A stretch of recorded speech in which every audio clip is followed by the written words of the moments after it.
Crimson soaked through my heavy wool sweater, yet pure terror came from Damien Hayes, not my violent ex. Seeing purple bruises blooming across my jaw, Chicago's most ruthless syndicate boss asked 0 questions. Marching toward heavy brass gallery doors, Damien engaged a massive deadbolt and whispered, "No one leaves alive." The smell of turpentine and aged linseed oil was usually my sanctuary, but today it just made me want to empty my stomach. I stood in the basement restoration studio of Covington Arts, my hands trembling as I held a fine-tipped sable brush over a 17th century canvas. My name is Alice Jenkins. I am the lead art restorer for the gallery, and I am a fat woman. I mention this because in the high society, razor-thin world of fine art and illicit money laundering, my size was usually my greatest armor. Being a size 24 meant that the wealthy elites who drifted through the gallery upstairs rarely looked twice at me. To them, I was part of the furniture, a soft, heavy, invisible fixture in the basement who made their dirty assets look pretty. I had spent years finding peace in my body, learning to take up space with confidence, loving my curves when the world told me to shrink. But today, for the first time in my life, I desperately wished I could disappear entirely. Every breath I drew felt like shattered glass grinding against my chest. My lower lip was split, covered by 3 thick layers of matte red lipstick that only drew attention to the unnatural swelling. The left side of my face was a canvas of its own, painted with heavy theatrical-grade MAC concealer, baked in setting powder, desperately trying to neutralize the violent shades of plum, yellow, and black blooming across my cheekbone. The artist behind my injuries wasn't a master painter. It was Bradley Dunn. Bradley was a dirty vice detective for the Chicago PD, and until last night, I thought he was just my deeply flawed, emotionally distant boyfriend. I hadn't realized he was heavily in debt to the Rossi crime family. I hadn't realized he was using me to get to Arthur Covington's private ledgers, the books that detailed exactly which stolen paintings were being used to wash millions for the city's reigning mafia empire, the Hayes Syndicate. When Bradley had cornered me in my kitchen last night, demanding the safe combination, I refused. I told him I didn't know it, which was a lie, but I knew what the Hayes Syndicate did to loose ends. Bradley hadn't taken the rejection well. The first backhand had sent me crashing into the granite kitchen island. The impact had knocked the wind out of me, but it was the heavy steel toe of his boot connecting with my ribs as I lay gasping on the linoleum that had done the real damage. "You're a fat, pathetic nobody, Alice," he had spat, gripping my hair and slamming my face into the floorboards. "You give me those codes by tomorrow night, or I'll come back and finish the job. If you go to the cops, I'm a cop. If you go to Covington, I'll tell Hayes you were trying to sell him out." So I dragged my battered body to work. I had no choice. Today was the final inspection of a restored Caravaggio piece, and the buyer was coming down to the basement to see it personally. Missing the appointment would raise Arthur Covington's suspicions, and worse, it would insult the buyer. I was currently drowning in a massive, thick, charcoal-grey wool turtleneck sweater. The boiler in the basement was acting up, pushing the room temperature to a sweltering 80 degrees, but I couldn't take the sweater off. Beneath it, my forearms were mottled with defensive bruises, and a thick bandage was taped securely over a bleeding laceration on my shoulder, where I had fallen against a broken plate. Sweat beaded at my hairline, stinging the micro-tears in my bruised cheek. I gripped the edge of the heavy oak work table, squeezing my eyes shut as a fresh wave of nausea washed over me. "Alice! God damn it! Is it ready?" Arthur Covington's sharp, nasal voice echoed down the concrete stairwell, snapping my eyes open. I quickly adjusted my thick-rimmed glasses, hoping the frames would cast a shadow over my swollen cheek. "Yes, Mr. Covington," I called out, my voice sounding incredibly small, hoarse from screaming the night before. I cleared my throat, forcing a steady tone. "The varnish is dry. It's ready for viewing." "He's here," Covington snapped, stepping into the basement. The gallery owner was a nervous, wire-thin man, who always looked like he was 5 minutes away from a heart attack. Today, he looked worse. He was sweating profusely, running a handkerchief over his bald head. And he is not in a forgiving mood today. "Do not speak unless spoken to, Alice. Just point the UV light at the restoration lines and let the man look."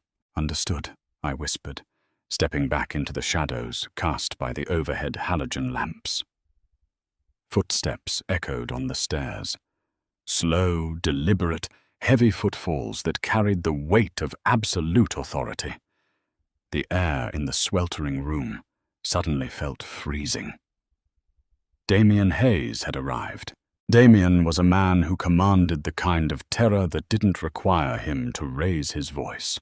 At 34, he was the undisputed head of the Hayes Syndicate, controlling the ports, the underground casinos, and half the politicians in the state of Illinois.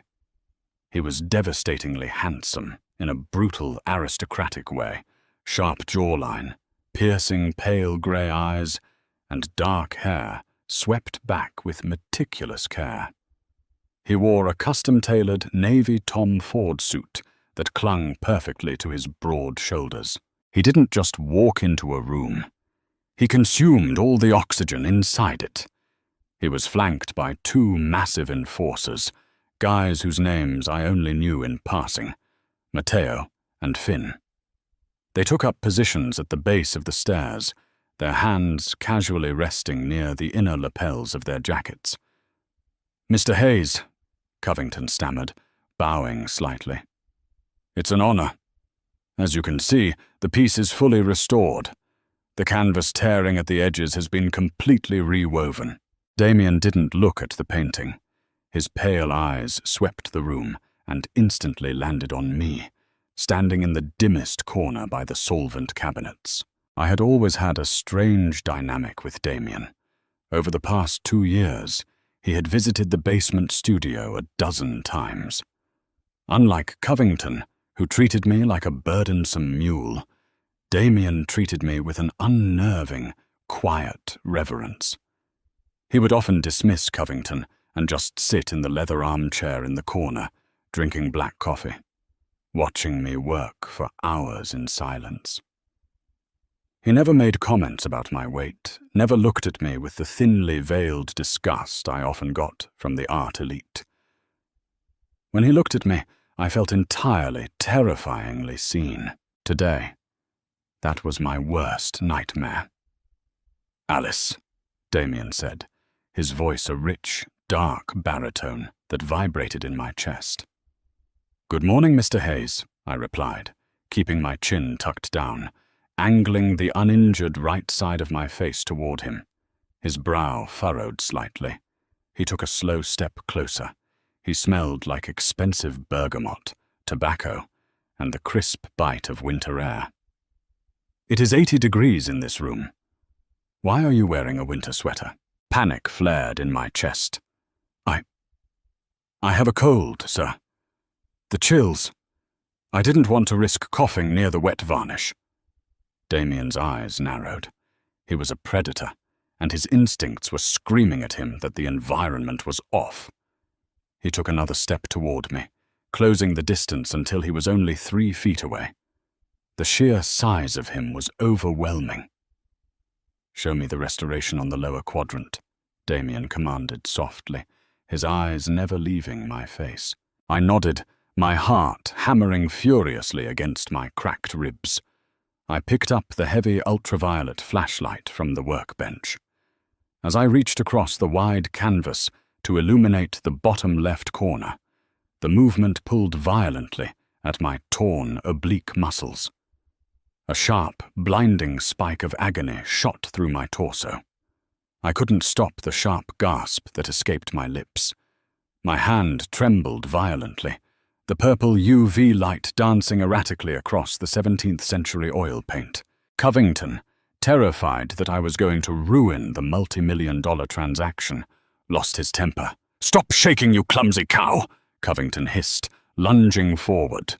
He grabbed my left arm, right over the massive, tender hematoma Bradley's baton had left, and yanked me backward. The pain was explosive. It was a white-hot flash that short-circuited my brain. I dropped the heavy metal flashlight. It hit the concrete floor with a deafening crack. A strangled sob ripped from my throat as my knees buckled. I stumbled backward, hitting the solvent cabinet, wrapping my right arm tightly around my shattered ribs, curling inward as I fought the urge to black out. My glasses flew off my face, clattering onto the floor. The room went dead silent. Covington froze, his hand suspended in the air, suddenly realizing he had just assaulted his own employee in front of the city's most dangerous man.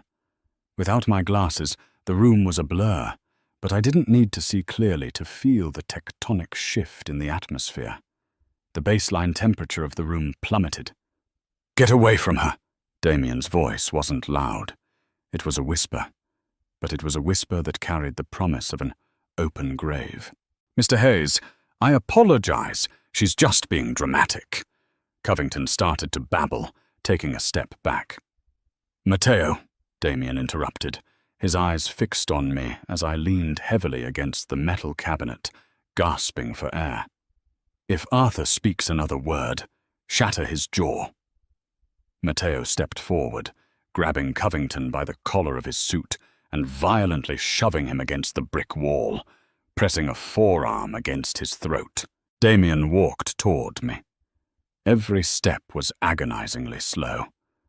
I tried to turn my face away, tried to pull the thick turtleneck up over my chin, but I was trapped against the cabinet.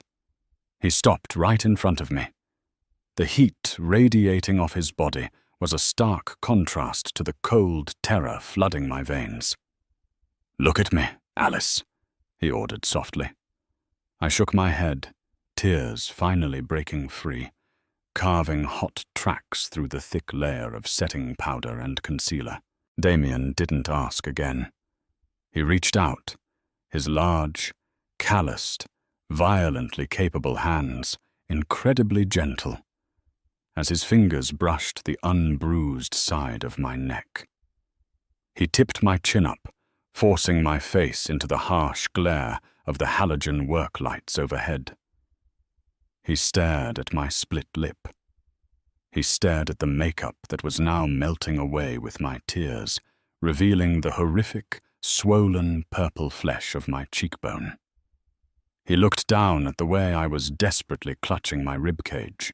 I watched the man who controlled Chicago fracture right in front of me. His chest stopped moving. The calm, composed mask of the mob boss vanished, replaced by something feral, dark, and utterly unhinged. The muscles in his jaw ticked furiously. His pale eyes went completely black as his pupils dilated with absolute, murderous rage. He leaned in, taking a slow, deep breath near my shoulder. "Copper," Damien murmured, his voice trembling with a terrifying fury. "I smell blood. You are bleeding through this sweater." I sobbed, dropping my head against his chest because my legs could no longer support my weight. Instantly, his arms wrapped around my heavy frame, supporting me effortlessly. He didn't care about the wet varnish. He didn't care about the multi-million-dollar painting. He pulled my soft, bruised body against his chest, tucking my head beneath his chin. He turned his head slowly, looking back at his men. "Finn," Damien said, and the demonic calm in his voice made the hair on my arms stand up. "Yes, boss?" Finn asked, his hand firmly resting on the grip of his pistol. One look at me, and Damien made his decision.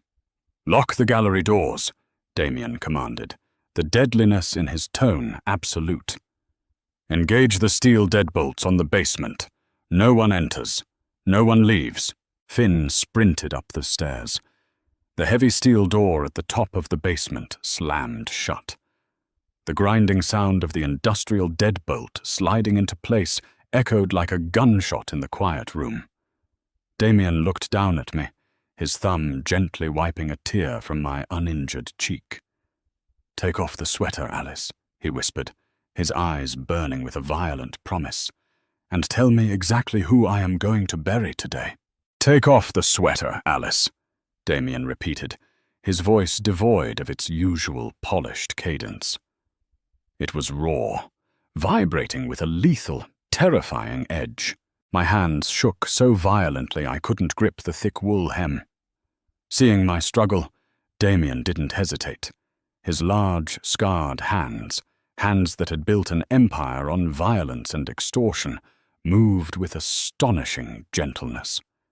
He grasped the hem of the heavy garment and slowly, carefully, pulled it up and over my head, ensuring the fabric didn't brush against my swollen cheek.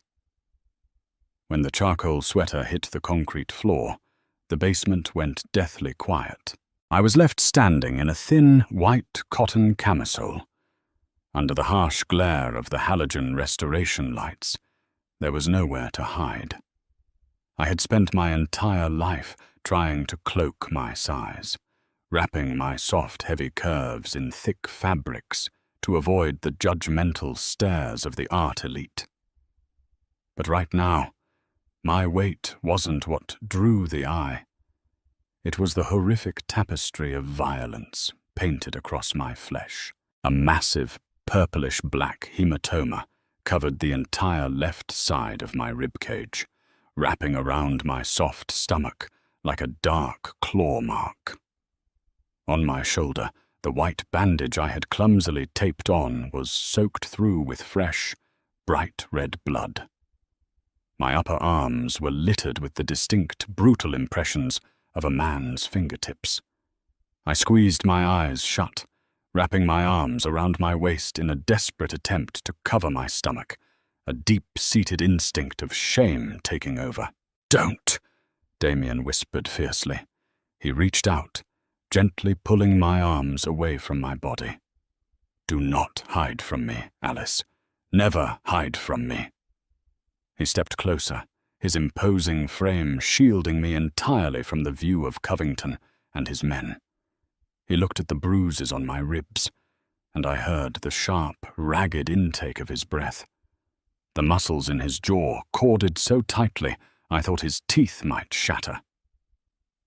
"Who?" Damien asked. It wasn't a request. It was an execution order. Tears spilled over my lashes. "Bradley. Bradley Dunn." From the corner of the room, Covington let out a pathetic squeak. Matteo pressed his forearm harder into the gallery owner's throat, choking off the sound. Damien's eyes flicked up to mine, a dark recognition flashing in his pale irises. "Detective Dunn, Chicago Vice. You are telling me a police officer did this to you?" He's not just Vice, Damien," I sobbed, my knees threatening to give out again. Damien immediately gripped my waist, his thumbs pressing gently into the unbruised flesh above my hips to keep me upright. "He's heavily in debt. He owes hundreds of thousands to the Rossi family." Damien went completely still. The Rossi family was the only remaining rival faction in Chicago, a dying breed of old-school mobsters who had been desperately trying to claw their way into Damien's territory. "Go on," Damien commanded softly, though the temperature in the room seemed to drop another 10 degrees. "He came to my apartment last night," I choked out, the memory of the cold linoleum floor flashing in my mind. "He knew about Covington's private ledgers, the ones linked to the Wintrust private client accounts you use to wash the auction money. He said he had connections at Kroll Associates, the private security firm, and they had flagged the offshore transfers. But they needed the hard copy ledgers to prove it. Bradley wanted the safe combination to give the books to the Rosses. He said if he gave them the ledgers, the Rosses would forgive his debt and use the evidence to dismantle your syndicate. Damien stared at me, the pieces clicking together behind his cold, calculating eyes. And you didn't give him the combination. I told him I didn't know it, I whispered, looking down at my bare, bruised toes. It was a lie. I know the codes, but I knew if the Rosses got those books, they would kill you. And then they would kill me to tie up loose ends. So I said no. And that's when he... My voice broke into a jagged sob. Damien's expression transformed from cold calculation to sheer devastated awe. This ruthless mafia boss, a man who commanded legions of hardened killers, looked at me as if I were a saint stepping out of a stained glass window. He realized in that exact moment that I had let a man shatter my ribs and beat my face bloody to protect his secrets. I had shielded his empire with my own flesh. You protected me, Damien murmured, lifting his hand to gently cup the uninjured side of my face. His thumb stroked my cheekbone. My brave, beautiful girl. You took a beating meant to break my syndicate. He turned his head slightly, not taking his eyes off me, but his voice boomed through the basement, echoing off the brick walls with the force of a thunderclap. Matteo. Yeah, boss. Strip Arthur of his keys. Empty the safe. Take the Wintrust ledgers and burn this gallery to the ground tonight. Covington Arts is finished. No, please, Mr. Hayes, Covington gasped, struggling against Matteo's massive grip. I didn't know Dunn was playing me. I swear on my life. Your life is currently worth less than the dirt on my shoes, Arthur, Damien said coldly, finally turning to look at the trembling gallery owner. Your sloppy bookkeeping led a Rossi rat directly to the woman I care about. Be grateful I am only taking your business and not your head. Damien took off his bespoke Tom Ford suit jacket. With infinite care, he draped the heavy, silk-lined navy wool over my shivering shoulders. The jacket swallowed me, smelling of rich bergamot and danger. He then bent down, sweeping his arm behind my knees, and effortlessly lifted my heavy frame into his chest. I gasped at the sudden movement, but his grip was incredibly secure, entirely bypassing my injured ribs. I weighed over 240 pounds, but Damien carried me as easily as if I were made of silk and air. Where are we going? I whispered, burying my face into his crisp white dress shirt. To my penthouse at the St. Regis, Damien replied, carrying me toward the steel door Finn had unbolted. My private physician is already on his way, and after he pieces you back together, Alice, I have a very urgent appointment to keep. Where? I asked, my heart pounding. Damien looked down at me, a terrifying, beautiful smile curving his lips. I am going to your apartment, to wait for a dead man. The penthouse at the St. Regis was a sprawling fortress of floor-to-ceiling glass, black marble, and terrifying wealth, overlooking the dark, icy expanse of Lake Michigan. For the past 2 hours, I had been under the meticulous care of Dr. Harrison, a private trauma surgeon on Damien's permanent payroll. He had stitched the deep laceration on my shoulder, wrapped my fractured ribs tightly, and applied a soothing medical-grade arnica salve to my battered face. Now I was resting in Damien's massive king-sized bed, buried under mountains of Loro Piana cashmere blankets. Damien had stayed in the room the entire time the doctor worked.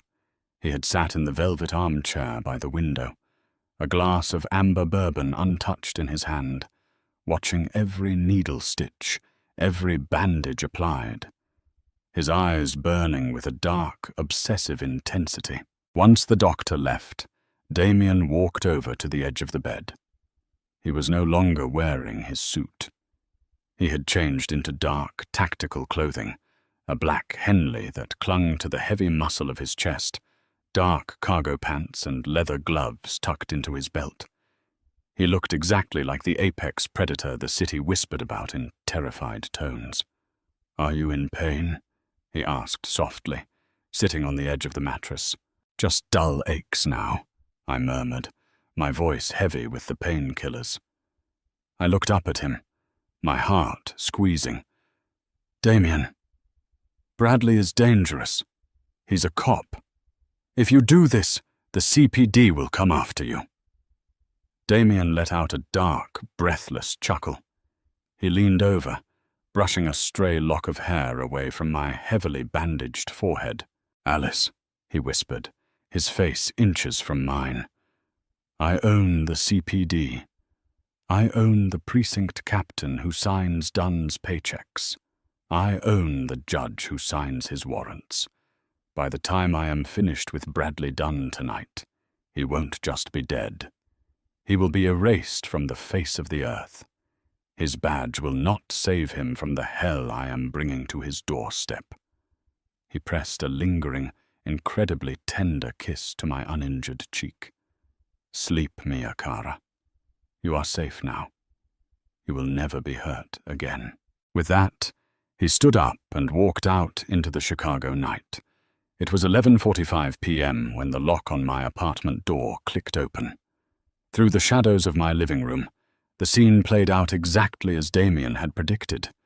Bradley Dunn stepped inside, shaking the freezing rain off his leather jacket.